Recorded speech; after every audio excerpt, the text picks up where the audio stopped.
Bismillahirrahmanirrahim. Assalamualaikum warahmatullahi wabarakatuh. Perkenalkan, nama saya Amin Akbar Hafiz. Pada kesempatan kali ini saya akan menjelaskan mengenai bentuk apatis masyarakat terhadap kebijakan legislatif di masa pandemi, yaitu pandemi COVID-19.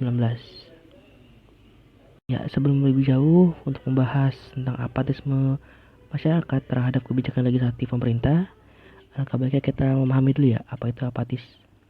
Apatisme itu merupakan suatu kondisi psikologis seseorang di mana mereka menjadi kehilangan motivasi, tidak peduli dengan situasi dan lingkungannya, serta kehilangan pengharapan atas motivasi itu sendiri. Nah, orang yang apatis itu adalah orang yang sedang dalam keadaan kondisi frustasi, depresi yang berlangsung cukup lama, seperti itu. Nah, pada pandemi COVID-19 ini sudah berlangsungnya lebih kurang sekitar 2 tahun, dan juga berbagai regulasi dari kegiatan masyarakat dan juga sosial ekonominya itu pun juga menjadi salah satu penyebab apatis masyarakat, sehingga mereka masih bersifat ya kayak masa bodoh, tidak peduli dan tidak berpengharapan lagi, seperti itu. Beberapa hal yang dapat menjadi pemicu ya dari sikap apatis masyarakat itu antara lain adanya kebijakan yang saling tumpang tindih, sehingga membuat masyarakat itu menjadi kebingungan dan kebijakan-kebijakan yang dilakukan oleh pemerintah. Ya, salah satu contoh kecil lah ya yang kita rasakan sekarang gitu. Misalkan contoh ada larangan mudik dari pemerintah gitu. Tujuannya itu bagus gitu, membatasi kita untuk saling bisa menjaga diri, menjauhi dari penyebaran virus dan lain-lain. Namun di sisi lain, aktivitas seperti rekreasi itu masih tetap boleh dilakukan gitu. Nah, contoh lainnya adanya larangan untuk beribadah di tempat umum atau di tempat ibadah, baik itu di gereja maupun di masjid dan lain-lain gitu ya. Namun aktivitas seperti di mall, di warkop itu masih terbuka, walaupun memang terbatas gitu ya, hanya sekitar 50 waktu itu 50% dari total jumlah pengunjung. Nah, hal seperti ini yang tumpang tindih ini membuat masyarakat tuh menjadi apatis gitu terhadap kebijakan-kebijakan pemerintah yang ngomong A tapi kok di kebijakan lain bisa ngomong B gitu, nggak sejalan, seperti itu. Ukuran kinerja para penegak hukum dan HAM juga harus diubah, termasuk kinerja pemberantasan korupsi. Penegakan hukum yang keras harus didukung. Penegakan HAM yang tegas harus diapresiasi. Tetapi keberhasilan para penegak hukum bukan hanya diukur dari berapa kasus yang diangkat, dan bukan hanya berapa orang yang dipenjarakan. Ya, selain hal itu, ada juga ya yang dapat memicu sikap apatis masyarakat. Salah satunya adalah pola penegakan hukum yang juga terkesan tidak menyentuh rasa keadilan masyarakat. Ya, sehingga membuat mereka memberikan respon negatif dan juga kontraproduktif terhadap kebijakan dan aturan yang dibuat pemerintah. Ya, salah satu bentuk ya sikap apatis masyarakat itu terutama bisa kita lihat lah untuk zaman pandemi seperti sekarang, yaitu sikap penolakan terhadap kebijakan pemerintah. Satu kebijakan yang benar-benar kita rasakan banget ya dari masyarakat, nggak jauh-jauh deh tentang protokol kesehatan itu sendiri, yang dimana pemerintah mewajibkan yang memakai masker hingga 2-3 lapis gitu. Nah, dimana masker itu juga untuk menjaga kita ya dari paparan COVID-19, dan juga kita juga sering mengingatkan gitu ya kepada masyarakat lain untuk tidak terjadi penyebaran itu sendiri. Nah, namun masyarakat juga masih abai terhadap hal tersebut gitu. Ya, dengan asumsi ya bahwa kebijakan pemerintah juga belum adanya penegakan hukum yang jelas gitu, terkesan adil di masyarakat. Dan juga hal tersebut juga menimbulkan tumpang tindih gitu ya terhadap kebijakan-kebijakan yang telah dilakukan. Nah, sehingga jika berlarut seperti ini, ya mungkin masyarakat juga nggak akan peduli gitu atau aware terhadap pemerintah itu sendiri. Nah, selain hal tersebut, ada bentuk apatis yang masih kita sering jumpai gitu ya di lingkungan sekarang saat ini di masa pandemi, yaitu pemberian vaksin contohnya. Nah, pemerintah sudah berupaya sebaik mungkin dan juga terbaik gitu ya untuk memberikan vaksin secara gratis kepada masyarakat. Dengan tujuan ya masyarakat bisa imun dan antibodi itu sendiri yang bisa melindungi kita gitu ya dari serangan virus COVID-19 itu sendiri. Namun masyarakat juga masih bersifat apatis karena mereka berpikir gitu ya bahwa pemerintah ingin membunuh mereka dengan menggunakan senjata yang dalam tanda kutip itu vaksin. Padahal sejatinya itu juga berita hoax gitu ya, yang belum bisa kita percayai dan kita buktikan kebenarannya gitu ya, bahwa vaksin ini bisa membunuh mereka. Agar sikap apatisme ini tidak semakin berlarut ya di lingkungan masyarakat, maka setidaknya dilakukan upaya-upaya untuk mengunggah kesadaran diri di dalam setiap pribadi masyarakat itu sendiri. Nah, untuk mengunggah kesadaran masyarakat itu sendiri, yaitu dengan sentuhan edukasi salah satunya, yang dimana sentuhan edukasi ini dilakukan oleh orang-orang yang berprofesional di bidangnya. Contoh misalkan di amandemen UUD 1945 yang sedang hangat dibicarakan itu juga. Nah, itu perlu pemerintah gitu ya memberikan suatu wadah kepada masyarakat untuk memberikan aspirasinya terhadap kebijakan pemerintah gitu ya. Nah, hal tersebut juga bakal menimbulkan kesadaran kita kepada masyarakat bahwa undang-undang kita sedang benar-benar perlu di amandemen atau tidak, seperti itu. Dan bagaimana kondisinya dengan kondisi sekarang. Nah, itu perlu juga diedukasi kepada masyarakat sehingga mereka juga aware terhadap kondisi Indonesia itu sendiri. Nah, selain itu juga ada perlibatan di tenaga profesional. Maksudnya seperti contoh tadilah COVID gitu. Nah, tenaga profesional kesehatan ini juga perlu ya dilakukan oleh kayak misalnya komunitas-komunitas kesehatan yang memberikan masker gratis ataupun juga pemberian oksigen gratis dan lain-lain gitu ya, sehingga itu juga membuat aware gitu ya masyarakat, oh kita perlu peduli gitu dengan lingkungan sekitar kita gitu. Nah, itu juga menimbulkan ya sikap aware atau kesadaran diri ya dari masyarakat itu sendiri. Nah, sinergi tersebut diharapkan ya dapat membangun motivasi masyarakat kembali untuk turut berperan aktif gitu ya dalam menghadapi pandemi ini. Itu seperti itu. Nah, sehingga dengan keterlibatan tersebut masyarakat juga bisa tahu gitu ya dan sadar bahwa Indonesia ini sedang tidak kondisi aman loh itu sendiri. Nah, itu saja yang bisa saya sampaikan. Kurang lebih mohon maaf. Assalamualaikum warahmatullahi wabarakatuh. Perkenalkan, nama saya Sony.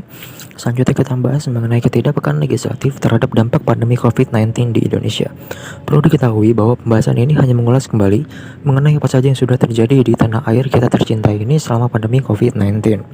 Pada saat itu terdapat 3 isu utama, diantaranya yang pertama ada RUU atau Rancangan Undang-Undang Cipta Kerja, dan seperti yang telah kita ketahui bahwa RUU tersebut mengalami banyak sekali penolakan dari masyarakat, khususnya dari para pekerja karena dinilai lebih mementingkan investor di atas kebutuhan pekerja, dan juga ia dinilai lebih mementingkan kelas menengah ke atas dibandingkan menengah ke bawah. Selanjutnya untuk isu kedua mengenai pembahasan RUU secara virtual yang sepertinya belum terdapat dalam aturan, dan di sini sangat terlihat bahwa ada suatu hal yang harus segera diselesaikan, seperti suatu keadaan yang darurat bahkan dapat melebihi kenyataan pahit yang sedang dialami oleh masyarakat Indonesia pada saat itu, yaitu berjuang melawan pandemi COVID-19. Dan untuk isu yang terakhir mengenai impor jamu ilegal yang dilakukan secara besar-besaran dari Tiongkok, dan dikabarkan bahwa hal tersebut merupakan sumbangan dari Wakil Ketua DPR RI ke berbagai rumah sakit yang akan dibagikan secara gratis. Namun juga terdapat kabar yang menyatakan bahwa jamu atau ramuan atau obat herbal tersebut belum memiliki izin dari BPOM karena belum terbukti klinis, yang bisa saja malah mengandung bahan berbahaya di dalamnya. Oleh karena itu, wajar saja apabila masyarakat menilai bahwa legislatif tidak peka terhadap dampak pandemi COVID-19 yang sedang menimpa dan dialami oleh masyarakat Indonesia, karena dinilai lebih memprioritaskan hal tersebut dibandingkan dengan keselamatan dan kesejahteraan masyarakat pada saat itu. Dan masalah utama yang terdapat dari ketiga isu tersebut yaitu kesalahan pihak legislatif dalam membaca situasi dan kondisi, serta kekeliruan dalam mengambil keputusan yang tepat. Dan kesimpulan yang dapat kita ambil dari pembahasan kali ini ialah dalam kondisi apapun, kita diharuskan untuk bisa melihat situasi dan kondisi agar dapat mengambil suatu keputusan yang tepat dalam segala hal. Contoh sederhananya seperti bertahan hidup, bisa dalam bentuk bertahan hidup dalam sebuah pertarungan, survival dalam hutan, dan sebagainya. Ya, itulah pembahasan kita pada kali ini. Kurang lebih mohon maaf, dan sampai jumpa di episode selanjutnya. Demokrasi merupakan sistem pemerintah dari rakyat, untuk rakyat, dan oleh rakyat, di mana setiap orang dapat mengambil keputusan yang akan mempengaruhi kehidupannya dalam bernegara. Munculnya pandemi COVID-19 di Indonesia mengubah kebiasaan dan perilaku masyarakat. Dalam konteks politik, pandemi COVID-19 telah mengubah demokrasi parlemen, kebijakan yang dilakukan oleh pemerintah, cara kerja parlemen, pelaksanaan politik elektoral, serta strategi partai politik dalam mencapai kepentingan politiknya. Sebagai negara demokrasi, Indonesia perlu berhati-hati dalam mengambil kebijakan terkait pandemi tanpa mengurangi nilai demokrasi. Perubahan-perubahan tersebut secara umum merupakan proses natural sebagai bentuk fleksibilitas dan adaptasi terhadap situasi darurat atau kegentingan yang terjadi. Sebagai contoh, pada kasus kebijakan PPKM darurat tersebut, terlihat jelas bahwa formulasi kebijakan yang dijalankan oleh pemerintah terkesan tidak berbasis aspirasi rakyat. Namun demikian, pemilihan kebijakan yang dilakukan oleh pemerintah merujuk pada sirkumstansi yang ada, yang mana kasus positif COVID-19 semakin meluas dan dibutuhkan pembatasan aktivitas masyarakat untuk mengendalikannya. Jika aktivitas masyarakat tidak dibatasi, maka akan memberikan signifikansi negatif terhadap masyarakat itu sendiri. Selain itu, dengan berkembangnya demokrasi di era pandemi COVID-19, akibat polarisasi politik pasca pemilu dan kuatnya pro kontra pasca pemilu, pemerintah tidak dapat memberikan penanggulangan efektif untuk mengatasi tantangan saat ini. Wabah tersebut berdampak cukup besar di segala aspek. Kemampuan pemerintah dalam menyelesaikan masih relatif rendah. Efektivitas koordinasi antar pemerintah di semua tingkatan juga melemah. Akibatnya, daerah-daerah ini mengambil tindakan yang tidak terkoordinasi dan tidak efektif.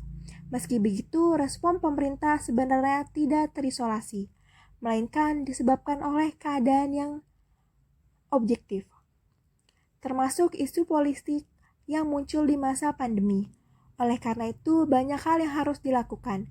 Krisis demokrasi yang terjadi bukan hanya untuk kepentingan pemerintah, tetapi juga milik rakyat biasa, publik, parpol, parlemen, dan penegak hukum seperti media massa, akademisi, dan masyarakat sebenarnya memiliki peran yang cukup strategis, yaitu dapat meningkatkan budaya politik masyarakat dan meningkatkan partisipasi politik dalam perumusan kebijakan publik. Sayangnya, budaya politik yang tidak mendukung demokrasi dan kesadaran akan krisis demokrasi saat ini belum menjadi perhatian publik. Vaksin Nusantara merupakan vaksin COVID-19 berbasis sel dendritik yang dikembangkan dan diuji di Indonesia. Vaksin yang diinisiasi oleh mantan Menteri Kesehatan Bapak Terawan ini tidak mengantongi izin dari BPOM RI karena tak sesuai dengan kaedah medis terkait perbedaan lokasi penelitian dengan pihak Komite Etik. Hal ini disampaikan oleh Kepala BPOM Penny Kusmastuti dalam rapat kerja bersama Komisi 9 DPR pada Maret 2021. Pemenuhan kaidah Good Clinical Practice juga tidak dilaksanakan dalam penelitian vaksin Nusantara, sebab Komite Etik dari RSPAD Gatot Subroto di Jakarta, tetapi pelaksanaan penelitian ada di Rumah Sakit Dr. Karyadi Semarang. Data dari tim uji klinis vaksin Nusantara pun yang diterima oleh BPOM berbeda dengan yang dipaparkan pada rapat kerja bersama Komisi 9 DPR tersebut. Selain itu, protokol yang diajukan penelitian pada November 2021 adalah satu protokol untuk tahapan uji klinis 1 hingga uji klinis 3. Padahal, kata Dr. Erlina selaku anggota tim advokasi vaksin pengurus besar Ikatan Dokter Indonesia kepada tim Kompas, tiap fase harus memiliki protokolnya masing-masing. Meskipun tidak dapat lanjut ke uji klinis tahap 2, penelitian vaksin Nusantara terus berlanjut berdasarkan MOU atau Nota Kesepahaman antara Kementerian Kesehatan, TNI Angkatan Darat, dan BPOM. Kementerian Kesehatan Republik Indonesia menyampaikan bahwa vaksin Nusantara dapat digunakan oleh diri sendiri, tetapi tidak dapat dikomersialkan. Dikarenakan sel dendritik ini bersifat autologus atau individual, yaitu diperoleh dari seseorang untuk seseorang itu sendiri, sehingga tidak bisa digunakan oleh orang lain. Pemberian vaksin Nusantara akan dilakukan apabila orang yang menginginkan dosis vaksin ini tetap setuju setelah memperoleh penjelasan terkait manfaat hingga efek sampingnya dari peneliti. Selanjutnya yaitu degradasi demokrasi dalam masa pandemi COVID-19 di Indonesia. Degradasi sendiri berasal dari kata bahasa Inggris, degradation, yang berarti proses penurunan status. Dari penjelasan tersebut yang berkaitan dengan hal ini, maka dapat diartikan bahwa degradasi adalah penurunan sebuah nilai ataupun moral tertentu yang dianut oleh sebuah negara. Sedangkan menurut Kamus Besar Bahasa Indonesia, demokrasi merupakan bentuk atau sistem pemerintahan yang seluruh rakyatnya turut serta memerintah dengan perantaraan wakilnya, pemerintahan rakyat. Jadi dapat disimpulkan yang dimaksud dengan degradasi demokrasi adalah sebuah fenomena di mana terjadi penurunan kualitas sistem demokrasi yang terjadi di sebuah negara, khususnya di Indonesia. Pentingnya kehidupan demokrasi dalam masyarakat mendukung terciptanya kehidupan bersama yang nyaman. Bangsa Indonesia telah mencoba menerapkan bermacam-macam demokrasi, juga membuktikan pentingnya kehidupan demokrasi dalam masyarakat. Masa pandemi COVID-19 menjadi salah satu bencana yang dialami oleh seluruh masyarakat di dunia, termasuk Indonesia. Negara kita mengalami kehancuran dalam sisi ekonomi, dan juga mengalami konflik-konflik non-verbal yang terjadi di dalam ekosistem sosial media. Bahkan negeri kita juga mengalami krisis HAM terjadi di beberapa kasus. Adapun pada 6 bulan pertama tahun 2021 telah terjadi 46 kasus pelanggaran HAM, termasuk juga kasus pengesahan UU tentang Cipta Kerja, kasus pembunuhan pendeta Yeremia Zanambani di Papua, dan peristiwa kematian 6 laskar FPI di Karawang. Masa pandemi COVID-19 yang menimpa negeri kita tidak menjadi alasan pemerintah dalam upayanya yang tidak memperdulikan soal HAM. Sejarah telah mencatat bahwa pemerintahan Orde Baru tumbang pada 21 Mei 1998. Penumbangan ini terjadi disebabkan rasa ketidakpuasan rakyat yang dipendam sejak lama terhadap pemerintah yang dianggap mengekang demokrasi dan bahkan menimbulkan kesengsaraan rakyat. Sehingga salah satu prinsip yang diterapkan dalam reformasi politik yakni penerapan prinsip demokrasi. Sekarang ini sudah 20 tahun perjalanan reformasi. Kenyataannya, defisit demokrasi terjadi, terutama yang sensitif, salah satunya mengenai hak dasar menyatakan pendapat tentang pemerintah yang dilakukan oleh rakyat telah menjadi sorotan dari banyak kalangan. Negara melalui pemerintah pusat dan daerah kedepannya dalam penanganan pandemi COVID-19 tidak boleh melupakan dan menyampingkan HAM. Perlu strategi dan upaya lainnya agar HAM dapat berkesinambungan dengan penanganan pandemi COVID-19. Tujuan dari itu bukan adalah kemaslahatan bangsa dan negara sesuai dengan amanat konstitusi Undang-Undang Dasar Negara Republik Indonesia tahun 1945. Terima kasih.